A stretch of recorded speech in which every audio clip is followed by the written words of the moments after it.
Hello students.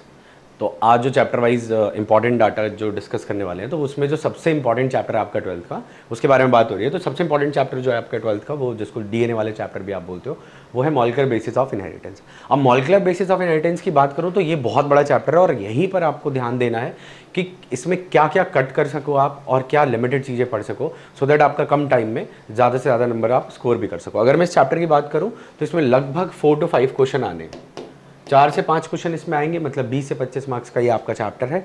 और दूसरी बात, आपको जो मैं बता रहा हूँ तब आप एनसीईआरटी बिल्कुल अपने हाथ में रखिएगा। एनसीईआरटी से मैं आपको कुछ कुछ पॉइंट्स बताऊंगा, वो पॉइंट्स आपको ध्यान देने हैं और कुछ पैरा में आपको प्योरली मेंशन करा जाएगा कि ये लाइन या वो लाइन ज़्यादा इंपॉर्टेंट है।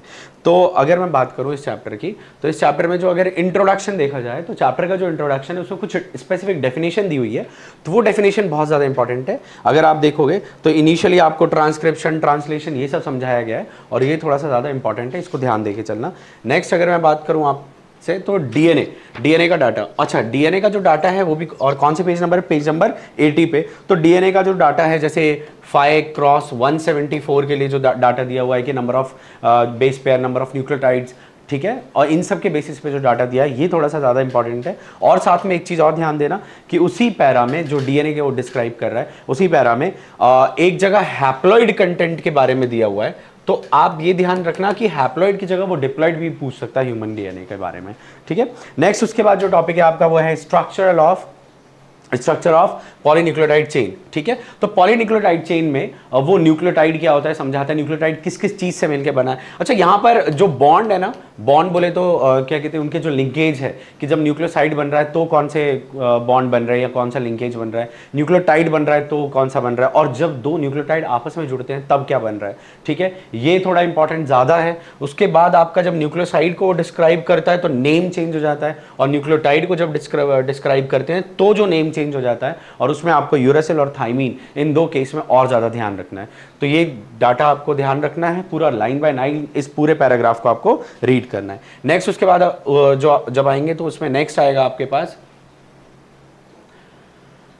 फीचर किसका, वो भी डबल हेलिक्स मॉडल का फीचर। अच्छा, डबल हेलिक्स मॉडल के फीचर में मैंने यहाँ पे प्योरली मेंशन किया जो आपका 4th पॉइंट है। अच्छा, 4th पॉइंट क्या है, ये डीएनए के दो बेस पेयर के बीच के डिस्टेंस को डिस्क्राइब कर रहा है। अच्छा, और एक पिच के बीच का, एक जो पिच है उसमें कितने बेस पेयर होते हैं उनके बारे में भी बता रहा है। तो ये जो 4th पॉइंट है ना, ध्यान देना, मैंने प्योरली मेंशन किया है कि 4th पॉइंट हद से ज्यादा इंपॉर्टेंट है आपके लिए। नेक्स्ट उसके बाद जो है उसी पेज पे आपको सेंट्रल डोग्मा मिलेगा। तो सेंट्रल डोग्मा 2013 में पूछा जा चुका है पहले भी, ठीक है, नीट 2013 में आ रखा है। तो सेंट्रल डोग्मा आप एक बार देख के जाइएगा, उसमें और कुछ नहीं कि जेनेटिक इंफॉर्मेशन कैसे ट्रांसफर होती है, कैसे ट्रैवल करती है आगे, ये डिस्क्राइब किया गया है।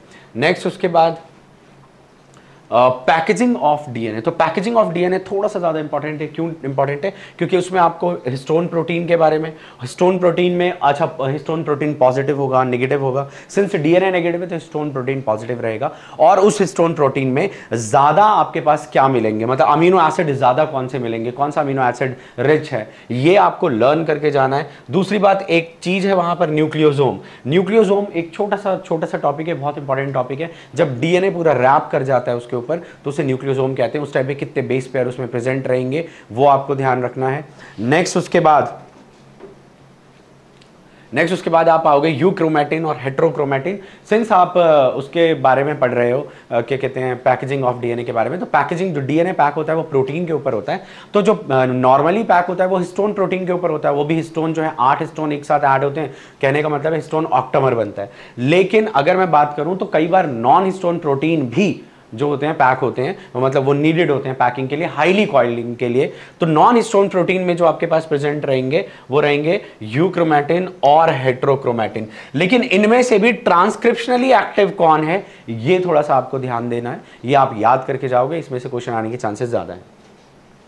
नेक्स्ट उसके बाद आप आओगे क्या कहते हैं, एक्सपेरिमेंट्स पे। तो एक्सपेरिमेंट्स में मैंने लिखा है यहाँ पर कि आपको जनरल रीडिंग करनी है एक्सपेरिमेंट्स की। जनरल रीडिंग तो करनी है, लेकिन एक एक्सपेरिमेंट पे थोड़ा सा ज़्यादा ध्यान देना है, वो आपका हर्शे चेज एक्सपेरिमेंट है। क्यों थोड़ा सा ज़्यादा ध्यान देना है वहाँ पर, क्योंकि वहाँ पे फॉस्फोरस रेडियो एक्टिव है या फिर सल्फर रेडियो एक्टिव है, इसका ध्यान आपको रखना है, ठीक है। और बाकी एक्सपेरिमेंट जो है ग्रिफिथ एक्सपेरिमेंट्स हो गए, ये सब आपको नॉर्मली ध्यान रखना है, क्योंकि आप 12th में पढ़ चुके हो, आपके एग्जाम्स जब रहे होंगे तब आपने उनको प्रैक्टिस करी भी होगी उनकी। नेक्स्ट उसके बाद देखते हैं आरएनए वर्ल्ड और रेप्लिकेशन के बारे में। तो मैं आपको बोलूं कि वन टाइम रीड है ये पूरा चैप्टर, ये पूरा टॉपिक आपका, सॉरी चैप्टर नहीं टॉपिक। तो आरएनए वर्ल्ड तो एक ही बार पढ़ना, ठीक है। लेकिन रेप्लिकेशन की बात करूं तो रेप्लिकेशन थोड़ा सा इंपॉर्टेंट ज्यादा है, क्योंकि रेप्लिकेशन में कौन से स्ट्रैंड को यूज किया जा रहा है, कंटिन्यूअस है, डिसकंटिन्यूअस है, अच्छा उस एंजाइम को कौन से स्ट्रैंड को देख के कंटिन्यूअस स्ट्रैंड बनाना है, कंटिन्यूअस रेप्लिकेशन करना है, कौन से स्ट्रैंड को देख के डिसकंटिन्यूअस करना है, ये चीज आपको ध्यान रखनी है, ठीक है।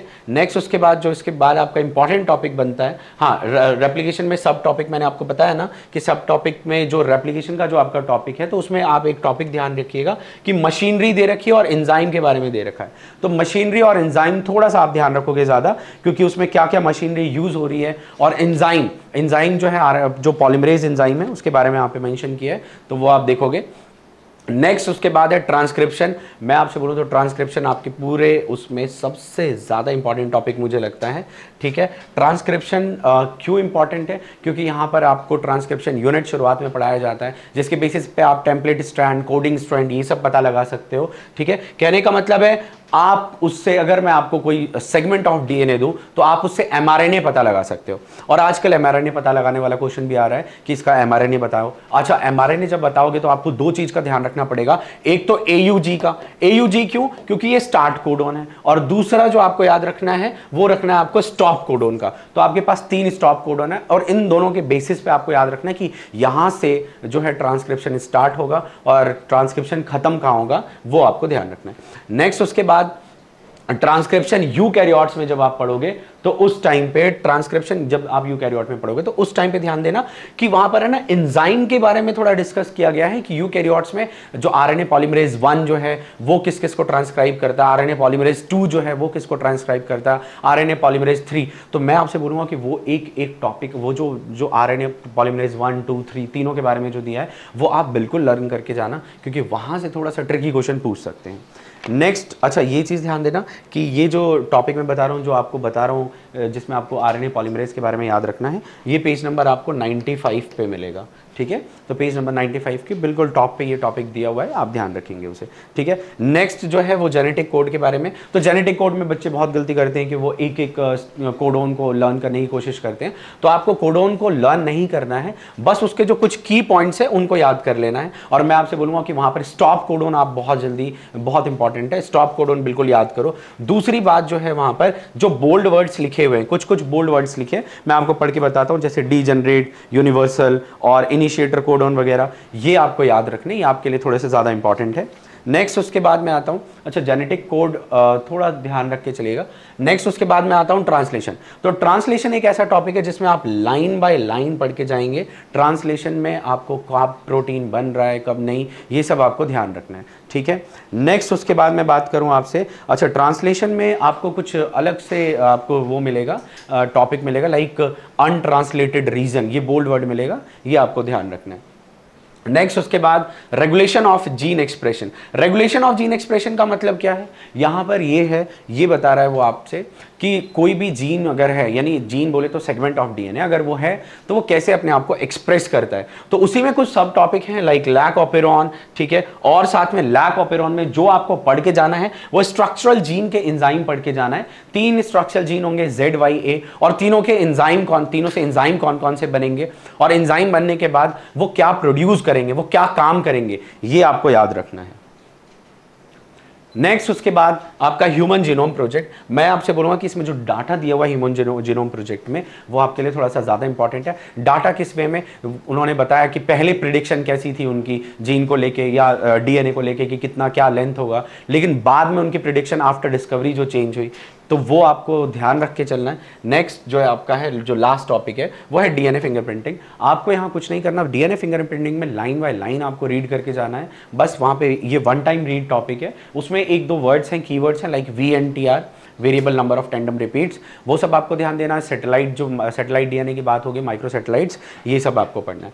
फिर से मैं आपको लास्ट में फिर से आपको एक बात बता रहा हूँ कि ये चैप्टर बहुत बड़ा चैप्टर है, इसीलिए मैंने आपको इसके शॉर्ट चीज़ें बताई है कि इसमें से क्या क्या पढ़ सकते हो, क्या क्या स्किप कर सकते हो। लेकिन मैं आपसे प्रेफर करूं कि ये चैप्टर में आप जनरली कुछ स्किप करने की कोशिश मत करना। दूसरी बात मैं बताऊं कि यहाँ पे फिर से एक चीज़ ध्यान देना कि आपको समरी पढ़ के ही जानी है, समरी की एक एक लाइन पढ़नी है, आपको एनसीईआरटी की एक एक लाइन पढ़नी है, और ध्यान रखना है कि ये वेटेज वाइज बहुत ज़्यादा इंपॉर्टेंट चैप्टर है। इस चैप्टर को तो बिल्कुल स्किप मत करना, क्योंकि यहाँ से आपके कुछ खास नंबर बनेंगे, कम से कम नहीं भी तो 20 से 24 नंबर बनेंगे। बाकी और जो इम्पोर्टेंट डाटा होगा वो, और जो अगर आपको लगे कुछ तो इम्पोर्टेंट डाटा या फिर आपके कुछ क्वेरीज हो तो आप पूछ सकते हैं। ओके।